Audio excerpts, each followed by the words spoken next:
Si trajo su Biblia, aunque las citas vienen ahí en el bosquejo, vamos a seguir ahora a entrar con el capítulo 16. No se apure si no termino este capítulo, porque lo que estaba viendo hoy cuando venía en el avión, repasaba todo esto, dije, no lo voy a hacer, no. Y ustedes, pero pastor, son 4 puntos, sí, pero tengo mucho que decirles en cada uno de esos puntos. Y lo que quiero es terminar a tiempo. Pero a la vez, si no termino el día de hoy, pues le seguimos el próximo miércoles. ¿Qué les parece? Estamos estudiando la Biblia los miércoles. Usted va a decir, pastor, pues ya lleva mucho con este libro. ¿Y? ¿Lleva prisa, digo? ¿A dónde va? ¿Qué más valga? Digo, es la palabra. Estaba hablando con un pastor hace un año y él predica la Biblia, agarra un libro de la Biblia.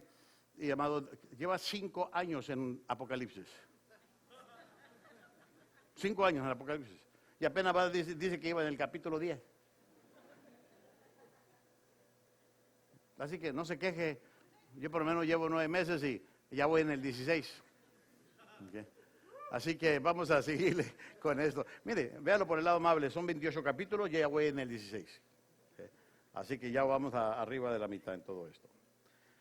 Cierre sus ojos. Padre, te doy gracias por tu palabra, porque a través de ella, Señor, nos enseñas los principios de cómo vivir. Y en esta palabra que estamos estudiando los miércoles, hablas de principios del reino,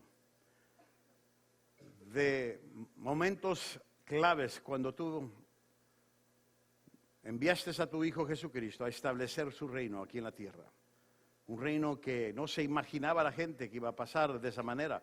Esperaban otro tipo de reino. Pero Él vino a establecer la iglesia. A la iglesia. Y vino a establecerla en fe para cambiar a este mundo. Él siendo el Rey de Reyes. Y Dios, te pido que podamos entender estos principios. Que podamos ponerlos en práctica en nuestras vidas. Y que podamos, Señor, vivirlos conforme a tu palabra. En el nombre de Cristo Jesús. Amén. En esta hora quiero hablar sobre el capítulo 16. En el capítulo 16 le he llamado las sorpresas del rey. Porque en este capítulo Jesús sorprende no solo a los religiosos, no solo a sus propios discípulos, sino en la manera en que Él presenta el reino.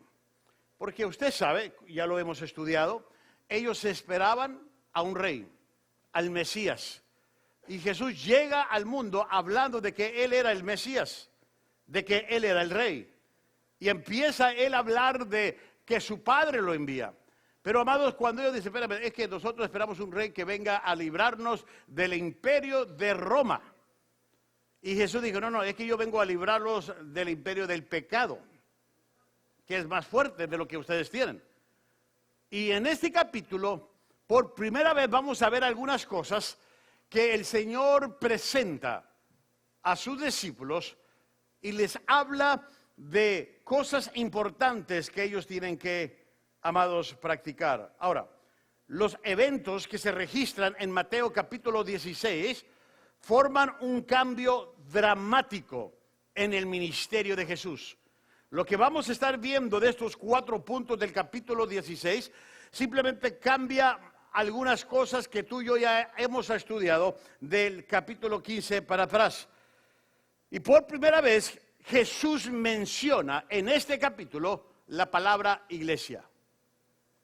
Está ejerciendo su ministerio. Está preparando a sus discípulos.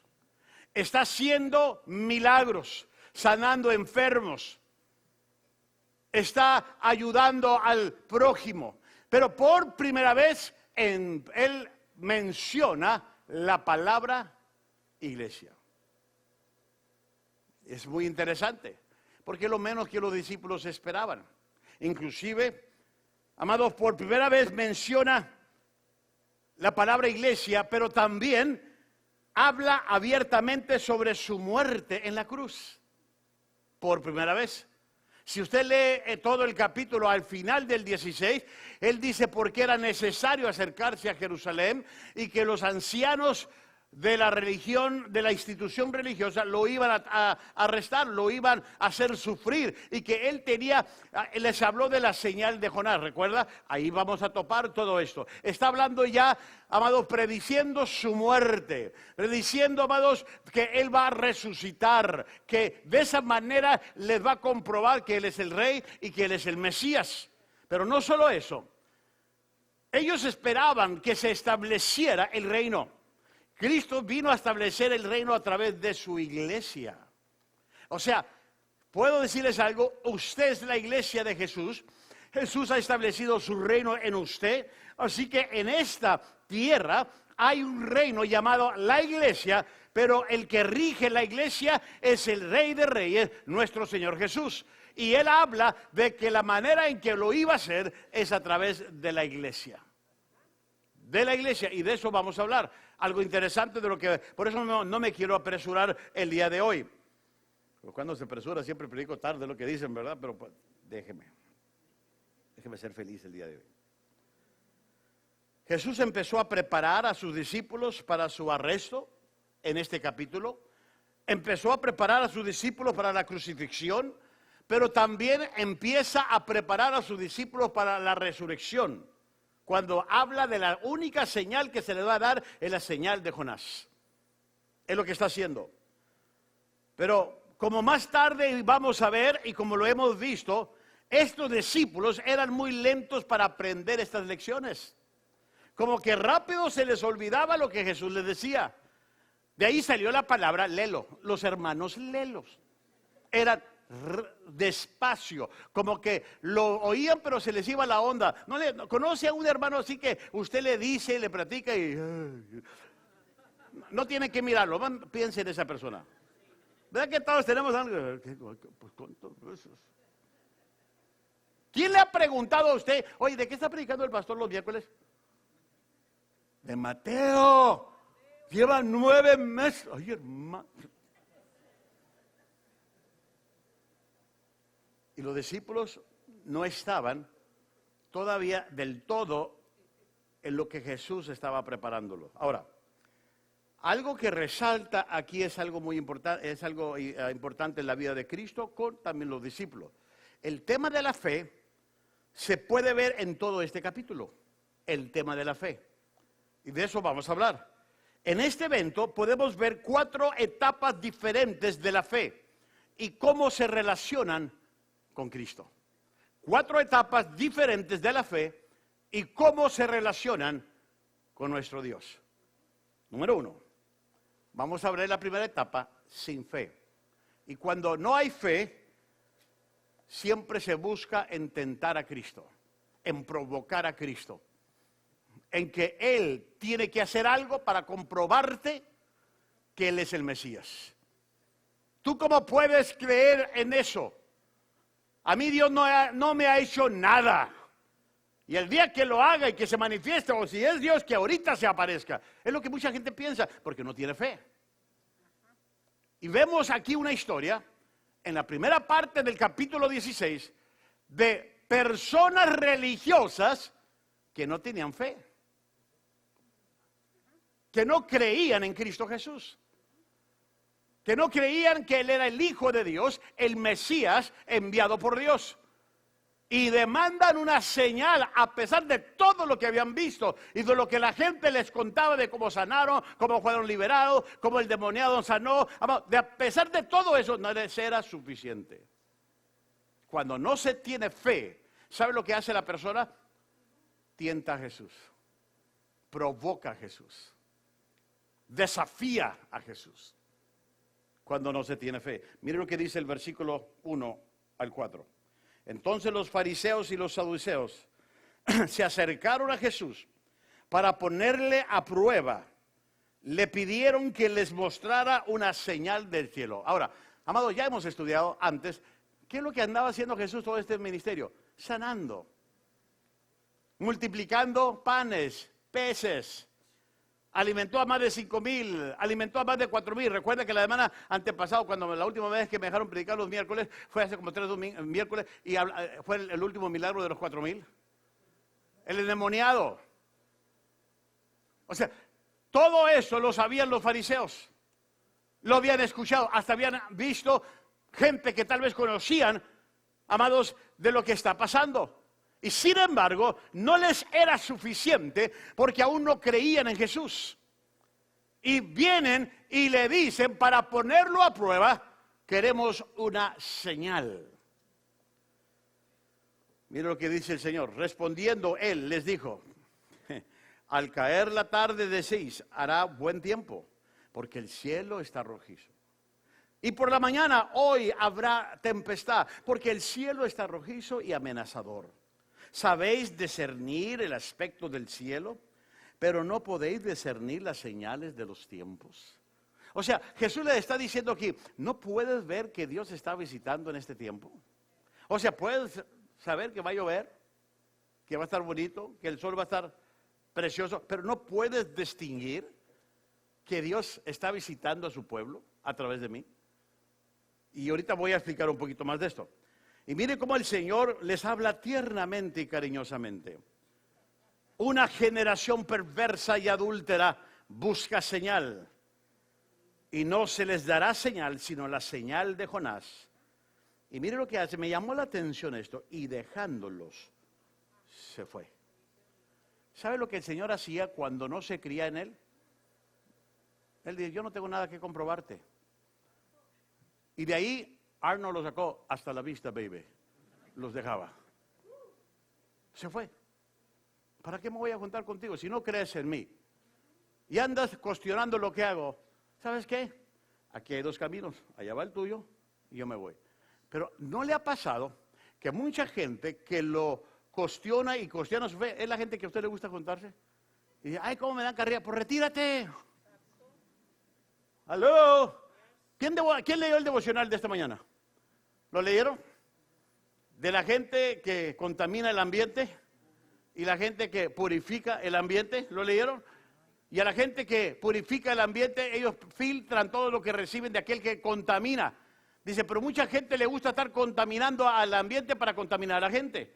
O sea, son los chismosos y dudosos de aquellas personas que aquí no tenemos. Vienen, van a otra iglesia, pero aquí no hay. Eso quiero creer. Pero ¿qué es lo que sucede? Mucha gente se junta con ellos. Hazte un lado, retírate, ponle la cruz, que se vaya el diablo y venga Jesús. Fue lo que hizo Jesús. Cuando vio que esta gente vinieron a tentarlo, a probarlo y dudaron de él, y no les bastaba lo que él estaba haciendo, los dejó y se fue. Vámonos. No tengo nada que hacer aquí. Yo no vine a perder mi tiempo. Eso es lo que pasó. Ahora, aquí yo veo dos grupos opuestos religiosos que unieron sus esfuerzos para silenciar a Jesús. Porque esa era la tarea. No tanto querían enseñar para creer en Él. Ellos ya tenían lo que habían creído. Ellos querían silenciar a Jesús, callar a Jesús. ¿Por qué? Porque en cierta manera podían decir, se nos está yendo la clientela. Porque la gente está creyendo en Él. La gente está recibiendo milagros y ya no quieren venir para acá. Entonces empezaron a sentirse un poco incómodos y estos dos grupos que entre sí no se llevaban, fíjese, a la miseria le gusta la compañía, pero cuando se trata de hacerle mal a alguien que está en contra de nosotros hay que unirnos. Le voy a decir por qué. Los fariseos eran los tradicionalistas de esos días, los saduceos eran los liberales. No se miraban. No podían concordar en la mentalidad o la opinión que se tenían. Pero aquí se unen estos dos grupos para desafiar a Jesús. ¿Y cuál era el desafío? Muéstranos una señal del cielo. Ese fue el desafío. Ahora, la palabra señal, quiero hablarles de esto. Significa más que un milagro o una demostración de poder. O sea, ellos no buscaban un milagro, ya habían visto, ya sabían de milagros, ya habían visto una transformación de poder. Ellos no buscaban eso. Lo que ellos buscaban era una maravilla por la cual uno puede reconocer a la persona o confirmar quién es. En otras palabras, queremos saber si tú eres el Mesías, si tú eres el Cristo. Yo quiero pruebas. Tu ID de California, donde Dios te la dio. ¿O no? O sea, queremos saber una prueba de que vienes de otro mundo. De que vienes de algo muy lejano. Ahora, esta era la cuarta vez que los líderes religiosos pedían señal. Podemos ver, amados, y como lo vimos antes, en Juan lo hicieron, Mateo registra, también Juan capítulo 6 lo hace, Lucas lo hace y luego ahora. Ahora, los milagros no convencen a la gente de pecado. Yo quiero decirle, hay gente en el mundo que recibe milagros y no se acerca a Dios. Hay que son ingratos, se retiran de Dios. Hay gente, los conozco, vienen por su milagrito, Dios les concede y se van. Los milagros no convencen de pecado. Entienda eso. Pero tampoco convencen a la gente a la salvación. La gente lo que quiere es sanidad física, no espiritual. Por eso viene, ora por mí. Oh, vengo, ¿dónde va a estar el que unge con aceite? De ese aceite perrón que me ayuda. Y lo buscan. Y nosotros acá caemos. Acabo de traer de Israel. Y la gente sana y ya no viene a la iglesia. No es salva. Hay mucha gente así. Usted puede decir, es que Cristo sanó a muchos, esa era prueba. Sí, era prueba de que lo sanó, no era prueba de que lo seguían. Mucha gente dejó a Jesús. Mucha gente abandonó a Jesús. Recuerda cuando Jesús le dijo, ustedes me siguen porque tienen hambre. Era la misma gente que había sanado. Se ofendieron, se fueron. Salieron por los balcones. Y los ancianos de la iglesia, que eran los discípulos, se está yendo la grilla. Jesús le dijo, pues también si ustedes se quieren, váyanse. El que me quiera seguir, tome su cruz todos los días y sígame. ¿Por qué? Porque la gente iba por su milagro. La pregunta sería hoy, ¿cuántos de ustedes vienen por su milagro el día de hoy? Ahora, no está mal buscar un milagro, pero ¿no cree usted que si recibe un milagro de la persona que le da ese milagro, debería de nacer un agradecimiento por haber recibido un milagro? Y mucha gente se olvida. Por eso los fariseos y los escribas y los saduceos decían, eso no es prueba de que tú eres el Hijo de Dios. La gente que ha sanado ni te sigue. Sí, tienes algunos seguidores, sí, pero no todos. Porque siempre tiene que haber un pelo en la sopa, ¿sabía?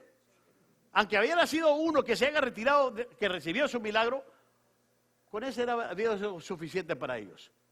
Sin embargo, por eso decía, nosotros no vamos a creer en ti. ¿Sabes lo que hacen los milagros? Los milagros tan solo confirman donde hay fe. Es todo. Cuando la persona recibe un milagro, ese milagro confirma donde hay fe. Es todo. No confirma que es salvo. No confirma que esa persona va a seguir a Jesús. Confirma que esa persona al recibir su milagro tuvo fe. ¿Sabe lo que confirma? Que esa persona en gratitud que recibió un milagro va a seguir a Jesús cuando él confiesa con su boca que Jesús es el Señor de su vida, que es el Salvador de su vida y le sigue. Esa persona está diciendo, yo fui salva porque recibí un milagro del Mesías, cambió mi vida, perdonó mis pecados y ahora le estoy siguiendo. Eso es lo que confirma. Pero un milagro en sí no confirma nada, confirma más que hay fe. Que hay fe. Ahí le va. Si no me cree, ¿qué pasó con los 10 leprosos? Que le pidieron a Jesús, sánanos. Vayan al sacerdote y limpien y preséntense. Y los 10 fueron. Ahí van los 10. Uno dijo, ay, Señor, gracias. Dijo el Señor, ¿qué no fueron 10? Uno nomás decidió seguirlo. Ahora, los otros recibieron su milagro. Eso no quiere decir que siguieron a Jesús. Entonces los fariseos, los saduceos decían, ¿eso qué? Por eso no podemos creer en ti. Queremos otra señal. Queremos, si eres un E.T., go home. Del otro mundo, ¿ya ves? ¿Te acuerdas de E.T. que le decía así? Marta, go home. Y luego agarró una bicicleta y voló. Es lo que querían. Querían prueba de que venían de otro mundo. Por eso pedían señal. Ahora, entre los judíos líderes le pidieron la señal del cielo. La señal del cielo. Ahora, no estaban satisfechos con las constantes maravillas o milagros que Jesús hacía de su ministerio. Eso no los llenaba. No, eso no los convenció a él. Ellos no aceptaban esas señales como evidencia de que fuese el Mesías. ¿Sabía usted que el diablo también puede hacer esas señales? Puede ser milagros. Si no, vea lo que pasó con Moisés cuando fue con Faraón. La misma vara de los magos hacía. La ventaja es que la de Faraón se comió todo lo demás. Era cristiana, era de buen comer.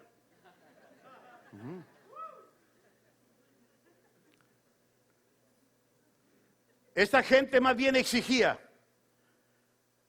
que hubiese alguna señal espectacular desde el cielo.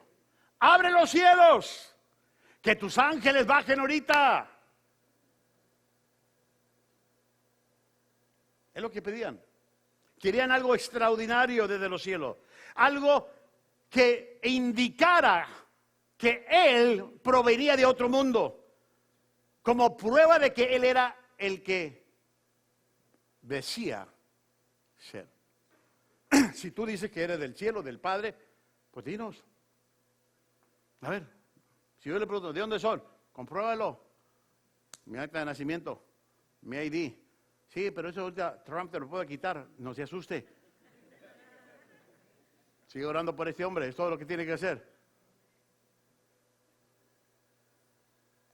Pedían señal. Ahora, mire, la pregunta que yo traigo aquí, cuando ellos le pidieron señal, que por qué habló nuestro Señor sobre el tiempo. ¿Qué tiene que ver el tiempo con la señal que piden? Porque Jesús les dice, para revelarle a sus amigos su propia deshonestidad y obtenida ceguera. Por eso les cambió el tema, por eso les dijo, mira, ustedes pueden examinar las pruebas en el mundo que Dios crió, porque ellos estaban convencidos que Dios crió el mundo, que Dios hizo el planeta, que Dios hizo la estrella, eso sí creían. Y pueden ver cuando va a llover, cuando va a ser un buen día, eso sí lo pueden ver. Y sacan conclusiones válidas, pero no examinan la evidencia que Jesús había presentado de que Él venía también del Creador, de que Él venía de Dios. Sus enemigos no le creen, por lo tanto no podían creer. Si no le creen a alguien, no pueden creer en Él. Así que ellos estaban pidiendo otra señal. Aquí yo veo gente que la fe de ellos, en lo que ellos creían, no les ayudaba a creer en Jesús. A los fariseos y saduceos no les faltó evidencia. Cristo les dio varias evidencias. Amados, ¿quién puede caminar sobre el agua? ¿Quién puede levantar a una persona después de 3 días de muerto, que fue Lázaro? Cristo le dio evidencias a ellos. Ellos carecían más bien de honestidad y humildad. Era reconocer en sus vidas que ellos habían estado mal y no lo iban a hacer. La demanda de ellos por una señal reveló la triste condición de sus corazones. Imagínense espiritualmente cómo estaban. Por eso Jesús les dice que eran malvados y adúlteros. Esta generación malvada y adúltera. Él no les acusa de ser responsable o culpable de un adulterio físico, sino de un adulterio espiritual. Por eso le dice, ustedes son adúlteros espiritualmente hablando. O sea, son religiosos, hablan de Dios, pero no tienen a Dios. No tienen a Dios, no tienen fe ni en el Hijo de Dios, ni en lo que Dios, en el plan eterno de Dios de venir a salvar al mundo. Amado, así que se refiere a un adulterio espiritual. Estos hombres estaban adorando a un Dios falso de su propia fabricación o hecho por sus manos, sus ideales. Y esto era un adulterio espiritual ante Dios. Ahora, si estuvieran adorando al Dios verdadero, ¿sabe qué hubiera pasado? Hubiesen conocido a Jesús. Lo hubieran reconocido porque el Espíritu de Dios hubiese dado testimonio al Espíritu de ellos. Pero no, ahí se ve que no estaban adorando al Dios verdadero. El Espíritu de Dios hubiera dado testimonio a sus corazones. Estaban adorando a los dioses que ellos habían fabricado. Por eso no pudieron conectarse con Jesús. Jesús menciona la señal de Jonás. Esto era la señal de la muerte, sepultura y resurrección. La crucifixión, sepultura y resurrección de nuestro Señor eran realmente una señal para Israel de que Él era el Mesías. ¿Quién más puede decir? La única señal. Inclusive dio otra señal, del templo lo van a destruir en 3 días. Hablaba de Él. Y va a resucitar. Va a ser construido. Por eso la gente lo tenía de hereje. Ahora, yo voy a decirles algo. Pedro, cuando predicó en el Pentecostés, él usó esta señal. Esta era la señal de que Pedro predicó en el Pentecostés en Hechos 2:22. Al Cristo que ustedes arrestaron, mataron y crucificaste. Él resucitó. Él está hablando de la misma señal. Es lo que le está dando. El problema es que estos religiosos no entendieron ni tuvieron fe. Y esa fe, esta escasez de fe, lo llevó a desafiar a Jesús. Una cosa voy a decirles, tal vez tú fuiste criado del Evangelio, ya tengas años, y todo lo que ves en la iglesia te hace, Esas son actitudes fariseas y saduceos. Porque mientras estás cuestionando todo lo que Dios está haciendo en este tiempo. Eso es carecer de fe. Eso es probar o tentar a Dios. Así que pare de sufrir y empiece a creer en el Dios que lo ha salvado y que ha hecho el mejor milagro en su vida, la salvación. Y séale a Dios agradecido. No sea un religioso, mantenga mejor una relación con el Dios que envió a su Hijo. Y eso es lo que nosotros, esta gente carecía de fe, porque ¿dónde iban a alimentar su fe?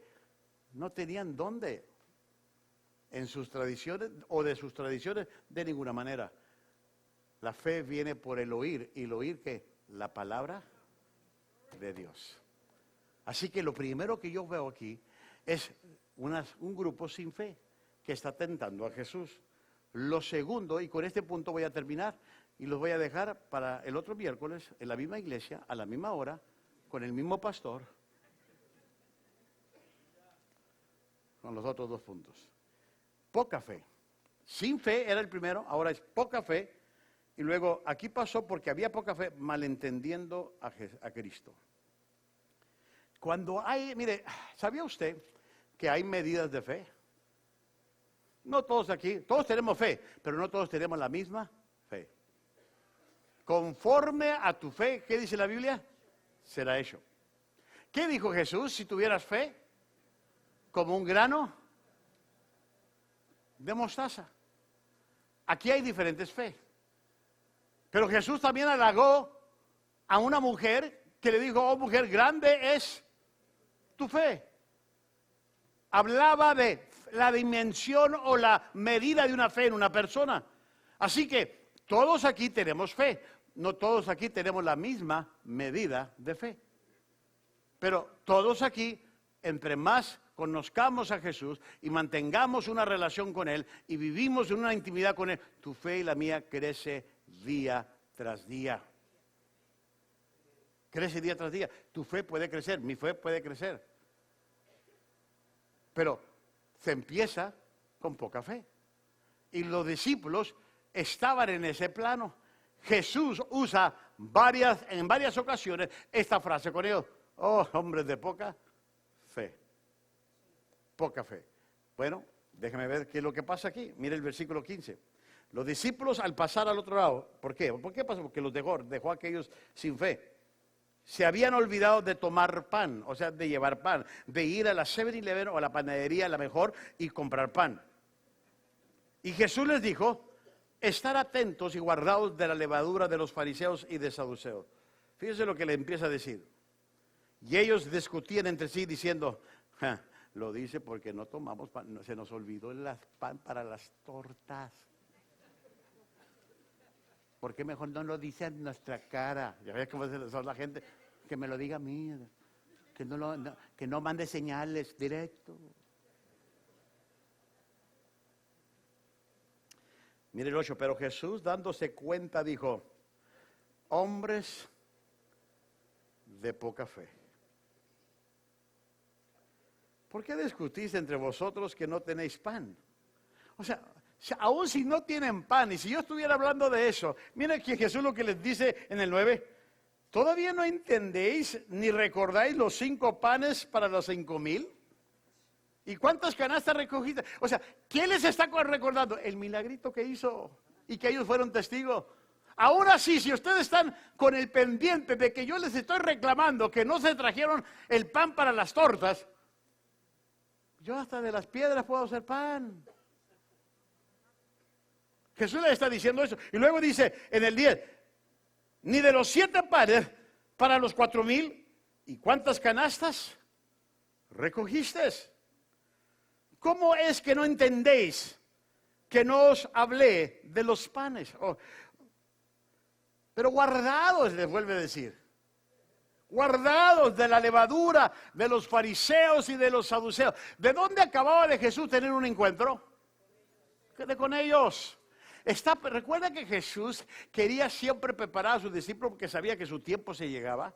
Tenía que entrenarlos, tenía que advertirles, tenía que discipularlos. Y como tuvo un encuentro con los fariseos y los saduceos, les digo, tienen que cuidarse de ellos. Prepárense, porque esta gente no los va a dejar en paz. Y más si son mis seguidores. Si con, ¿cómo va a ser lo que dice la Biblia? Si con el leño verde hicieron leña, ¿qué harán con el seco? Si con Jesús no lo dejaron, ¿qué es lo que no van a hacer con ellos? Por eso Jesús le está diciendo, cuídense. Él está refiriéndose a eso. Y mire aquí el 12, hasta que agarraron la onda los discípulos. Ay, hermanos. Entonces entendieron que no les había dicho que se guardaran de la levadura de los panes de las tortas. Esa es la versión del pastor Ledesma. Sino de las enseñanzas de los fariseos y de los saduceos. La Biblia dice que nuevamente Jesús dejó la costa occidental, donde experimentó la mayor popularidad y también la más tremenda oposición, porque recuerda que los dejó, y luego aquí en el versículo 5 dice que al pasar al otro lado, o sea, Él dejó, amados, la costa occidental, y cruzó al otro lado del lago, dice el versículo 5. Algunos se han olvidado, o se habían olvidado, algunos de los, no sé quién era el cocinero ahí de todos ellos, de los discípulos, pues se olvidaron llevar pan para el grupo. Porque los discípulos no solo eran de buen diente, tenían buenos todos los dientes. Se come bien en Israel, se come bien. Ahora, puedo yo decirles y podría yo justificar un poquito más el por qué ellos tal vez no tomaron pan o no adquirieron pan. Y puede ser que haya 2 hechos difíciles el por qué no pudieron adquirir el alimento en el lado oriental del mar de Galilea. En primer lugar, se trataba de una zona poco habitada. O sea, no había muchas 7-Elevens ahí. No había muchas tiendas. Tal vez no se toparon. ¿No le ha pasado a usted que cuando está buscando dónde comer no encuentra nunca? Ayer Víctor y yo que andamos buscando algo de dónde cenar y nunca. Ya cuando llegamos otra vez al hotel, ahí estaba el dedo y dije, ay Dios mío, joder. Le dije, Víctor, pon atención, te parece a los discípulos. Porque como ya sabía lo que iba a predicar. Nomás se me queda viendo con esa sonrisa, Víctor. ¿Tú sabes cómo se sonríe? Ese es mi Víctor, está contento. No se asuste con él es buen hombre, ama a Dios. Se trataba de una zona poco habitada. No había mucho donde comprar. Y también, recuerde, lo segundo es que era un territorio más bien gentil, donde se movía el pueblo gentil. Ahora, él le va, ¿qué tiene que ver eso? No era fácil encontrar comida limpia según el concepto judío. Porque puede ser que ellos se movían dentro de puras carnitas, chicharrones.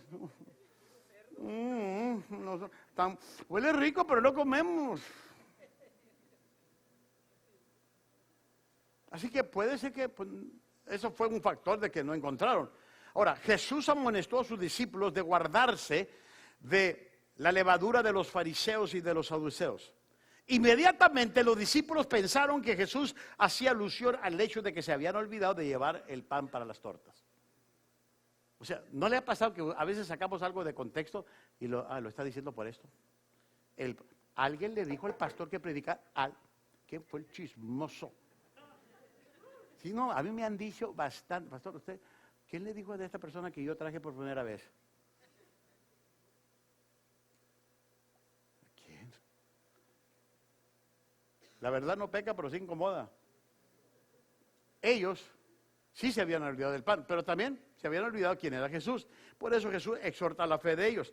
El maestro atribuye esta conclusión a su poca fe, es decir, una triste falta de percepción espiritual. En otras palabras, todavía no se conectaban espiritualmente, cuando estaban batallando todavía, porque todo lo miraban dentro del contexto natural en lugar de espiritual. Jesús se movía dentro de la arena espiritual, y para entender a Jesús tienes que moverte en la arena espiritual. No puedes moverte en lo secular y entender a Jesús. Por eso mucha gente que agarra la Biblia sin conocer a Jesús, sin tener al Espíritu, dice, no le entiendo. No le entiendo. ¿Cómo le vas a entender? Porque estas cosas son espirituales. Es el Espíritu de Dios que hace conexión con tu palabra. Y es cuando vienes a Jesús y cuando Dios hace la obra y el Espíritu entra en ti. Y que, wow, mira, hasta Levítico le haya sabor a Levíticos. ¿Qué andaba haciendo el chivo lleno de sangre por todo el desierto? Pues no lo entendía. Pero, amado, ya cuando conociste a Cristo, mira el chivo, hasta para birria se me antoja. Gloria a Dios. ¿Por qué? Porque tu espíritu hace conexión. Pero estos discípulos todavía estaban batallando en lo natural para entrar a lo espiritual. Por eso, luego relacionaron. ¿Sí? Ya nos está criticando que no trajimos los pan para las tortas. Ha de tener hambre. Pero que nos diga directamente. Que no ande con rodeos. ¿Conoce a gente así? No la mire, además piensa en esa persona. ¿No le ha pasado que lo mandan a traer algo? Esto no es lo que quería, pero me dijiste que trajera este que está arriba del este. ¿A cuánto les hablan así? Ve al cuarto, tráeme el de este que está arriba del de este. No este, el este, lo otro.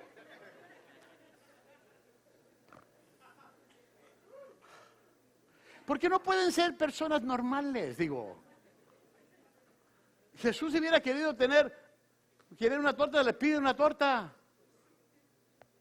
No andaba con rodeos. Él estaba hablando en otro cuadro, pero esto lo sacaron de contexto. No tenían la percepción espiritual. Ahora, fuera de la gracia de Dios, los hombres son incurablemente materialistas. Siempre piensan en lo secular o en lo material. Ahora, para contrarrestar la preocupación de los discípulos por no haber llevado pan, porque dijeron, pues ya se nos olvidó el pan. Jesús les recordó lo que él había hecho. Él alimentó a 5,000 con 5 panes. Él alimentó a 4,000 con 7 panes. Y él no se estaba refiriéndose al pan físico. Cuando Jesús relató estos milagritos que les hizo, ¿sabe qué? Los discípulos entendieron que estaban aludiendo a la doctrina, a la enseñanza de los discípulos, de los fariseos y de los saduceos. En otras palabras, nos está hablando de la doctrina, de eso nos tenemos que cuidar. De eso es la levadura de la doctrina de ellos, porque una vez que la dejemos entrar nos va a lastimar a nosotros, nos vamos a convertir en religiosos. ¿Y sabe qué? Cuando Cristo se murió y fue al cielo, los discípulos se quedaron, hubo un momento en que pasó esto, cuando estaba el debate de los gentiles y la circuncisión, que Pablo, ahí le va, Pablo tuvo que exhortar a Pedro. Y le dijo, Pedro, no seas hipócrita, porque cuando estás entre los judíos, hablas de los gentiles, y cuando estás entre los gentiles, hay más carnitas. A mí me gusta el buche, échale aquí, buche. No seas hipócrita, trátalos bien a ellos y dile a los judíos que también ellos son merecedores de la gracia. Pablo fue el que abrió las puertas para los gentiles. ¿Por qué? Porque se estaba entrando en una religiosidad. De esto Jesús les estaba advirtiendo. Cuidado de la doctrina de los fariseos y de los escribas. Cuidado con esa levadura que va a echar a perder toda la masa. Todo lo que yo les estoy enseñando del principio del reino, tienen que tener cuidado. ¿Y sabe qué, amados? Tanto Marcos como Mateo Y Marcos en el capítulo 8 y Mateo en lo que hemos leído, el capítulo 16, está hablando de todo esto, de cómo Jesús operaba dentro del círculo, amado, religioso y espiritual. Ahora, la poca fe fue uno de los nombres favoritos de nuestro Señor Jesús para sus discípulos. Lo vemos en Mateo 6, en Mateo 8, en Mateo 14. Y le decía, hombre de poca fe, poca fe, poca fe. Ahora, por supuesto, poca fe es mucho mejor que ninguna fe. ¿No cree? El tener poca fe es mucho mejor que ninguna fe. Porque los fariseos y los saduceos no tenían fe. A ellos estaban peor. Los discípulos estaban por lo menos con poca fe. Pero ahí le va. Se empieza con la fe poca que los discípulos tenían. Y cuando ellos fueron aprendiendo otras lecciones en su vida, y fueron aprendiendo a vivir y a poner estos principios, la fe poca de ellos se fue haciendo una fe grande. ¿Por qué cree que Dios los usó para establecer la iglesia dentro del libro de los Hechos? La iglesia primitiva. La fe de los apóstoles, dice la Biblia. La piedra cuadrangular que los apóstoles han puesto habla de la fe de ellos. Esa poca fe, porque aprendieron las lecciones y los principios del reino. Por cierto, pasen los músicos, no tengan poca fe, con mucha fe, porque ahorita nos vamos a un café. ¿Sí? Me quedaron 2 puntos, yo sé que no iba a terminar, mejor termino ahorita temprano, pero véngase, si le gustó, véngase la próxima miércoles. Y si no, también véngase, ¿ok? Porque algo le va a gustar de todo el servicio. La poca fe de ellos les ayudó a implementar los principios del reino. Que si usted lee el libro de los Hechos, de eso voy a predicar el domingo, por cierto, y voy a predicar de Pedro y Juan. 2 más 1 equivale a qué? ¿Cómo el Señor usa estos 2 hombres? Y cómo opera un milagro en una persona por la fe de ellos. Fíjese, los que antes tenían poca fe, que dice la Biblia que hubo un tiempo que la sombra de ellos sanaba a la gente. Pero no era la sombra, era el poder de Dios en ellos, era la fe que la gente tenía en el Dios de ellos.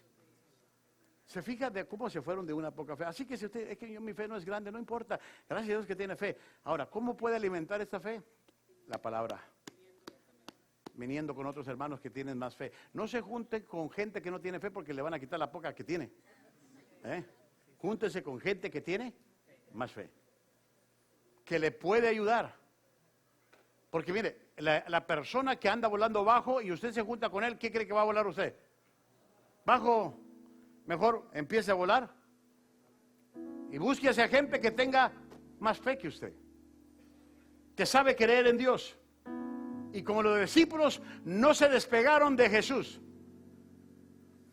y empezaron ellos a ejercitar esa poca fe, dice la Biblia que fueron los fundadores de la fe de la iglesia primitiva.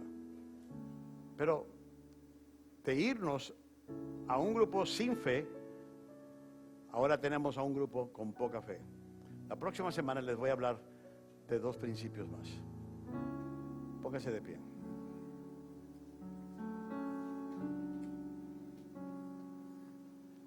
En todo lo que usted haga en su vida, en todos los días,